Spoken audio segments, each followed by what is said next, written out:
नमस्कार. तर भाऊन तुमचं पुन्हा एकदा स्वागत आहे आपल्या नवीन ब्लॉगमध्ये. तर आजच्या दिवसाची सुरुवात झाली होती जरा प्रोजेक्टच्या वर्कपासून. नाश्ता वगैरे करून झाल्यानंतर अण्णा लागला नाटापाटा करायला, का तर अण्णा जायचा होता लग्नाला. तर अण्णाचा लोक कसा वाटते कमेंट करून नक्की सांगा.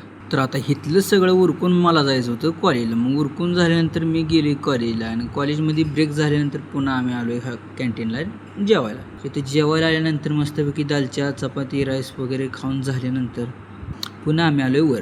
तर आम्हाला न्यायचं होतं पेनड्राईव्हमध्ये डेटा. पेनड्राईव्हमध्ये डेटा घेतल्यानंतर तासानंतर पुन्हा आमचं सुटलं कॉलेज. मग कॉलेज सुटल्यानंतर आम्ही चालू होतो नाश्त्याला. तर नाश्ता करून येऊन बसल्यापासून मी जी लागलो होतो प्रोजेक्टचं वर्क कराय, तर माझं चाललं नाही सर्व्हर. शेवटी सर्व्हर लांबून आम्ही गेलो जेवण करायला. संध्याकाळचा टाईम झाला. जेवण करत करत जरा मॅच बघितली आणि मॅच बघून आल्यानंतर सुद्धा मी पुन्हा लागलो प्रोजेक्टचं वर्क करायला. तर माझा अजूनसुद्धा काय सर्व्हर चालत नाही. तिथं वैतागून कोड चेक करायला घेतला. कोड पण एकदम बरोबर होता, तरी पण काय सर्व्हर चालणार. त्यामुळे मी आजचं काम इथंच थांबवलं.